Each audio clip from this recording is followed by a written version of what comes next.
नमस्कार,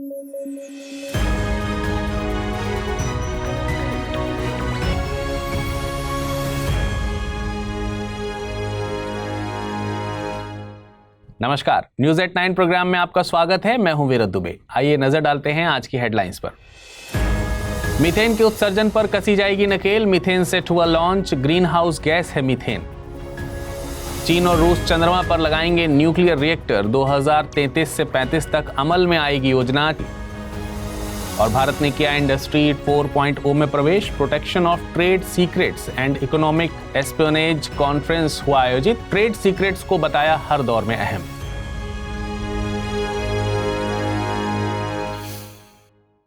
चलिए खबरों पर विस्तार से बढ़ेंगे, लेकिन उससे पहले आपको बता दें, इस बुलेटिन को पीडीएफ फॉर्मेट में पढ़ना चाहते हैं तो आप अमृत उपाध्याय 007 इस टेलीग्राम से जुड़कर डाउनलोड कर आसानी से पढ़ सकते हैं। अब आइए नजर डालते हैं खबरों पर विस्तार से। आपने अपने स्कूली जीवन में अनुभव किया होगा कि जो बच्चे शैतानी करते होंगे, क्लास मॉनिटर उनका नाम बोर्ड पर लिख देते थे। वैश्विक स्तर पर मीथेन का उत्सर्जन करने वालों के लिए एक ऐसा ही तरीका इजाद किया गया है। हाल ही में यूएसए स्थित एक non profit environmental advocacy group environmental defence fund ने मीथेन सेट सैटेलाइट लॉन्च किया है, जो न केवल मीथेन एमिशन को ट्रैक करेगा बल्कि एमिशन करने वालों को नेम एंड शेम भी करेगा।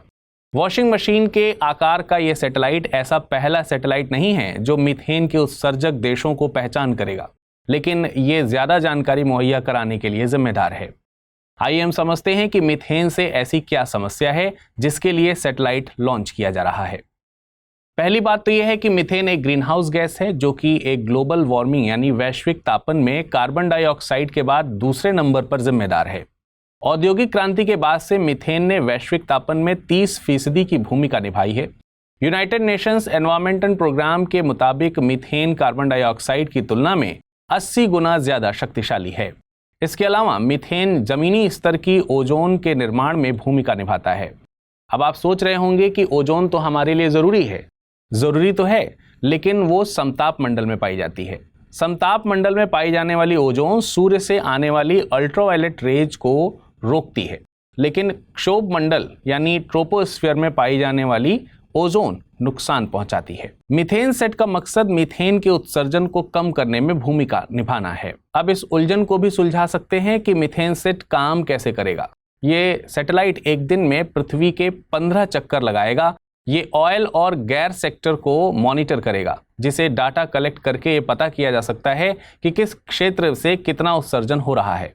इस डाटा को पब्लिक के लिए रियल टाइम में फ्री में मुहैया कराया जाएगा। अभी तक जो भी सैटेलाइट इस डायरेक्शन में काम कर रहे थे वे थोड़े सोर्सेज को तो ट्रैक कर लेते थे, लेकिन छोटे सोर्सेज को ट्रैक करने में नाकाम रहते थे, जबकि छोटे सोर्सेज ग्लोबल वार्मिंग में बड़ी भूमिका निभाते हैं। मीथेन उत्सर्जन को कम करने के लिए वैश्विक स्तर पर और भी प्रयास किए जा रहे हैं, जिनमें से एक है ग्लोबल मीथेन प्लेज। प्लेज का मतलब होता है एक प्रकार की शपथ, यानी कि देश इस बात की शपथ लेंगे कि वो ग्रीन हाउस गैस उत्सर्जन को कम करने का हर संभव प्रयास करेंगे। इसकी घोषणा ब्रिटेन के ग्लासगो में आयोजित COP26 के दौरान की गई थी। अभी तक तकरीबन 150 देशों के द्वारा इस पर साइन किया गया है। इसका मकसद मीथेन के उत्सर्जन में 2030 तक 2020 के मुकाबले 30% की कमी करना है। अब एक सवाल आपके मन में आ रहा होगा कि आखिर ये गैसें ग्लोबल वार्मिंग के लिए जिम्मेदार कैसे हैं? इस बात को ऐसे समझिए कि पृथ्वी की सतह के नजदीकी तापमान में होने वाली वृद्धि को ग्लोबल वार्मिंग कहा जाता है। इसके लिए मुख्य तौर पर ग्रीन हाउस गैस प्रभाव जिम्मेदार हैं। अब सवाल है कि ग्रीन हाउस गैस प्रभाव होता क्या है? देखिए, जब सूर्य का प्रकाश पृथ्वी के वायुमंडल को पार करता हुआ पृथ्वी पर पहुंचता है तो पृथ्वी की सतह गर्म हो जाती है। गर्म सतह ऊष्मा यानी हीट का इमिशन करती है, लेकिन यह ऊष्मा वापस अंतरिक्ष में जाने की बजाय वातावरण में मौजूद ग्रीन हाउस गैसों द्वारा एब्जॉर्ब कर ली जाती है और वातावरण गर्म हो जाता है। दुनिया भर के लोग चांद पर जाने का सपना देख रहे हैं। वे रूस और चीन चंद्रमा पर न्यूक्लियर रिएक्टर लगाने की तैयारी में हैं। जी हां, रूस की स्पेस एजेंसी रॉसकॉस्मोस के मुखिया यूरी बोरिसोव का एक बयान आया है। उनके मुताबिक रूस और चीन मिलकर 2033 से 35 तक चंद्रमा पर न्यूक्लियर पावर प्लांट लगाने का विचार कर रहे हैं। दरअसल इन दोनों देशों को अंदेशा है कि भविष्य में अब चंद्रमा पर बस्ती बन जाएगी तो सोलर पैनल्स चंद्रमा पर रहने के लिए पर्याप्त मात्रा में ऊर्जा मुहैया नहीं करा सकेंगे। ऐसे में न्यूक्लियर पावर प्लांट से ऊर्जा जरूरतों को पूरा किया जा सकेगा। चीन और रूस चंद्रमा को लेकर बड़े बड़े दावे कर रहे हैं। जैसा कि रूस का दावा है कि वे चंद्रमा पर खनन करेंगे, तो चीन का कहना है कि 2030 तक पहला चाइनीज एस्ट्रोनॉट चंद्रमा पर पहुंचेगा। इन दावों के विपरीत पिछले साल रूस का चंद्र मिशन लूना 25 क्रैश कर गया था। हम चंद्रमा के बारे में जानेंगे, जिसे लेकर दुनिया भर के देश इतने बड़े बड़े दावे कर रहे हैं। चंद्रमा पृथ्वी का इकलौता प्राकृतिक उपग्रह है। साथ ही ये पृथ्वी के बाहर इकलौता ऐसा स्थान है जहां इंसान पहुंच सका है। यह पृथ्वी के लगभग 3,84,400 किलोमीटर की दूरी पर है। चंद्रमा पृथ्वी का एक चक्कर लगभग 27 दिन में पूरा करता है। इतने ही समय में यह अपने अक्ष पर एक चक्कर लगाता है। मतलब यह है कि चंद्रमा पृथ्वी के चक्कर लगाने के साथ साथ अपनी एक्सिस पर भी घूर्णन कर रहा है। इसलिए हमें पृथ्वी से चंद्रमा का एक ही हिस्सा दिखाई देता है। इस फेनोमेना को टाइडल लॉकिंग कहा जाता है। आपको बता दें कि न्यूक्लियर रिएक्टर स्वच्छ ऊर्जा उत्पादन का एक तरीका है। इसमें परमाणु विखंडन का सिद्धांत काम करता है। इस तकनीकी को कार्बन मुक्त ऊर्जा उत्पादन का बड़ा जरिया माना जाता है, लेकिन ये एक महंगा तरीका है। इसलिए दुनिया भर के देशों के लिए पूरी तरह इस पर मूव कर पाना मुश्किल है।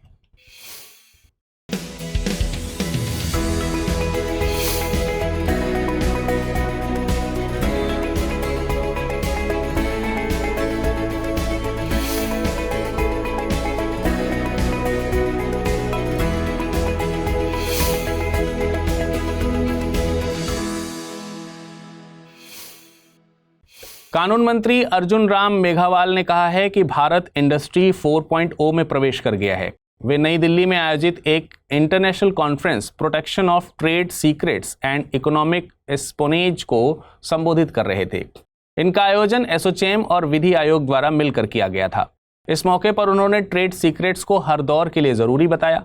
Associated chambers of commerce and industry of India यानी एसोचैम देश की सबसे पुरानी शीर्ष व्यावसायिक संस्था है। हम समझेंगे कि इंडस्ट्री 4.0 से क्या मतलब है। इसके लिए हमें औद्योगिक क्रांति की क्रोनोलॉजी को समझना होगा। 18वीं शताब्दी में मशीनों के जरिए उत्पादन की शुरुआत हुई, जिसमें पानी और भाप का इस्तेमाल हुआ। इसे इंडस्ट्री 1.0 कहा गया। इसके बाद 19वीं शताब्दी में श्रम और मशीन की सहायता से असेंबली लाइन के जरिए बड़े पैमाने पर उत्पादन की शुरुआत हुई। यह इंडस्ट्री 2.0 कहलाई। वहीं 20वीं शताब्दी में आईटी और इलेक्ट्रॉनिक्स की मदद से ऑटोमेटिक उत्पादन की शुरुआत हुई। इसे इंडस्ट्री 3.0 कहा गया।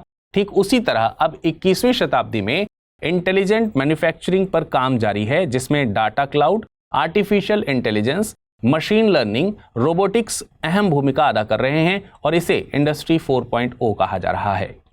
इंडस्ट्री 4.0 4 मुख्य कारकों पर आधारित है: कनेक्टिविटी, ऑटोमेशन, आर्टिफिशियल इंटेलिजेंस और रियल टाइम डेटा।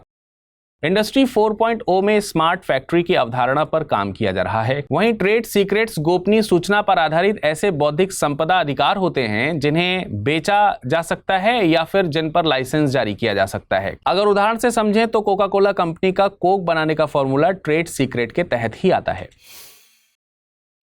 सरनेम में क्या रखा है? भारत में विवाहित महिलाओं के लिए यह कहना आसान नहीं होता। दोस्तों, आपने भी अपने घर परिवार में गौर किया होगा कि विवाह के बाद अक्सर महिलाओं का सरनेम उनके ससुराल के सरनेम के साथ ही बेस्ड होता है। ऐसे ही एक मुद्दे को लेकर हाल ही में दिल्ली हाईकोर्ट में एक याचिका दायर की गई थी। मामला ये था कि एक तलाकशुदा महिला को वापस अपनी शादी से पहले वाले सरनेम पर रिवर्ट करना था, लेकिन ये कोई आसान काम नहीं है। सरकारी अधिसूचना के मुताबिक महिला को ऐसा करने के लिए तलाक के कागजात या पति से नो ऑब्जेक्शन सर्टिफिकेट पेश करना होगा। याचिका में अधिसूचना पर इस आधार पर सवाल किया गया था कि यह जेंडर बायस माइंडसेट को दिखाता है, साथ ही संविधान में दिए गए मौलिक अधिकार 14, 19 और 21 का उल्लंघन करता है। इसके अलावा यह महिलाओं द्वारा समाज में अपनी पहचान कायम करने में आने वाली चुनौतियों को भी दिखाता है। आइए हम समझते हैं कि इस पूरे प्रोसेस में क्या क्या चुनौतियां हैं। सबसे पहला तो ये महिलाएं जो शादी के बाद अपने पति का सरनेम यूज नहीं करती, उन्हें कई तरह के चैलेंजेस का सामना करना पड़ता है। ये चुनौतियां ज्वाइंट बैंक अकाउंट खोलने से लेकर बच्चे का स्कूल एडमिशन और पासपोर्ट के लिए अप्लाई करने तक में आती हैं। एक ऐसा देश जहां जातिवाद के चलते समाज हायरार्कीज की चुनौतियों से लड़ रहा है, उसमें शादी जैसे रिश्ते में किसी एक को अपर हैंड देना कहां तक ठीक है। दूसरा, ये संविधान में दिए गए मौलिक अधिकार, मसलन अनुच्छेद 14 के तहत समानता का अधिकार, अनुच्छेद 19 के तहत स्वतंत्रता का अधिकार और 21 के तहत जीवन के अधिकार का उल्लंघन करता है। तीसरा, ये मुद्दा भारत में लैंगिक असमानता को भी दिखाता है। यूनाइटेड नेशंस का भी मानना है कि दुनिया में मानवाधिकार के मामले में सबसे बड़ी चुनौती है लैंगिक समानता को हासिल करना। इसलिए जरूरत है लेजिस्लेटिव सपोर्ट और एक ऐसे सामाजिक ढांचे को तैयार करने की जो लैंगिक समानता को हासिल करने में मददगार साबित हो। चलिए अब नजर डालते हैं आज की रैपिड न्यूज पर।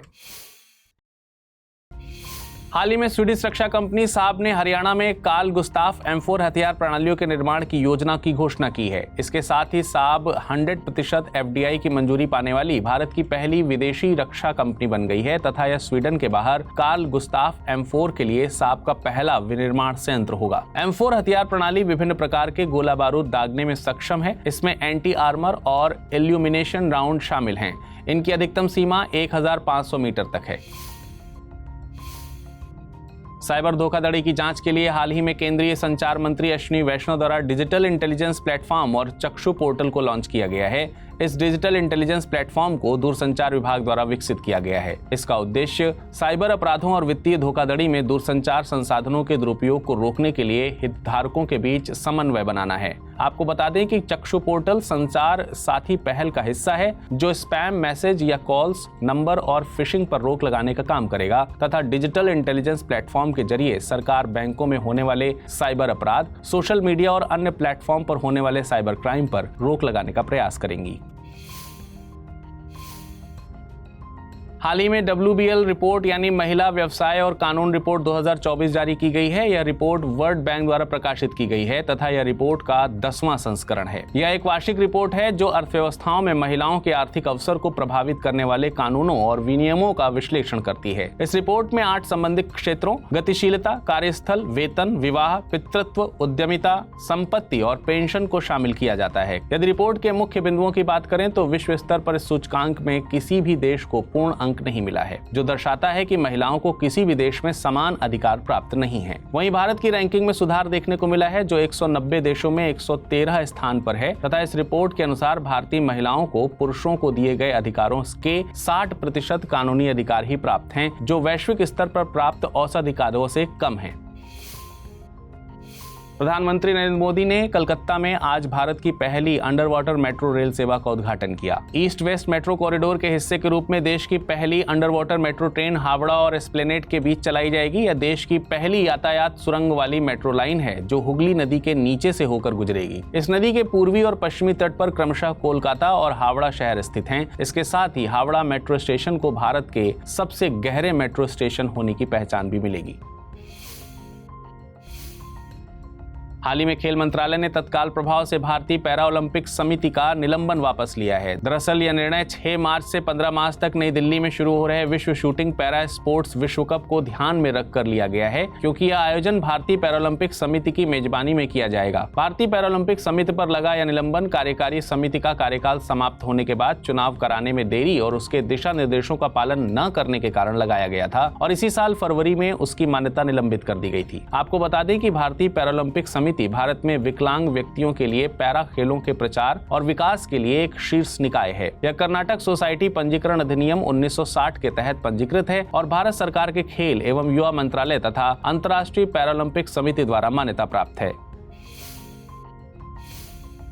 पिछले कुछ समय से यूरोप में पैरेट फीवर का संक्रमण काफी बढ़ गया है और हाल ही में इसमें 5 लोगों की जान जाने की भी पुष्टि हुई है। आपको बता दें कि पैरेट फीवर को सिटाकोसिस के नाम से भी जाना जाता है। यह एक जूनोटिक बीमारी है जिसका अर्थ है कि यह पक्षियों से इंसानों में फैल सकती है। यह एक प्रकार का एक श्वसन संक्रमण है जो गंभीर निमोनिया और मेनिंजाइटिस का कारण बन जाता है। यह रोग क्लैमाइडोफिला सिटासी नामक बैक्टीरिया के कारण होता है जो विभिन्न प्रकार के जंगली पक्षियों, पालतू पक्षियों, मुर्गों में पाया जाता है। इंसानों में इसका संक्रमण मुख्य रूप से संक्रमित पक्षियों के स्राव के संपर्क में आने से होता है। चलिए अब एक नजर डालते हैं आज के बुलेटिन पर बनने वाले प्रश्नों पर। पहला प्रश्न है, महिला व्यवसाय और कानून रिपोर्ट 2024 किस संस्था के द्वारा जारी की गई है? विश्व बैंक, अंतर्राष्ट्रीय मुद्रा कोष, विश्व आर्थिक मंच या फिर अंतर्राष्ट्रीय श्रम संगठन? अगला प्रश्न है, निम्नलिखित कथनों पर विचार कीजिए। मीथेन कार्बन डाइऑक्साइड की तुलना में कम खतरनाक है। वैश्विक तापमान के लिए सबसे ज्यादा कार्बन डाइऑक्साइड जिम्मेदार है। उपयुक्त में से कौन सा या से कथन सही है या है?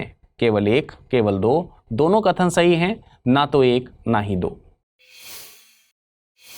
चलिए अब एक और नजर डालते हैं पिछले बुलेटिन पर क्या प्रश्न पूछे गए थे और समझते हैं उनके सही उत्तर क्या है। पहला प्रश्न था, अदिति योजना किस मंत्रालय से संबंधित है? रक्षा मंत्रालय, विज्ञान एवं प्रौद्योगिकी मंत्रालय, गृह मंत्रालय या फिर वाणिज्य मंत्रालय? इसका सही जवाब है विकल्प ए यानी रक्षा मंत्रालय। अगला प्रश्न था, हाल ही में किस देश ने गर्भपात को संवैधानिक अधिकार घोषित किया है? फ्रांस, जर्मनी, नीदरलैंड या फिर भारत? इसका सही विकल्प है ए यानी फ्रांस। आज के बुलेटिन में फिलहाल इतना ही। मुलाकात करेंगे कल कुछ नई खबरों के साथ। तब तक अपना ख्याल रखिएगा। शुक्रिया।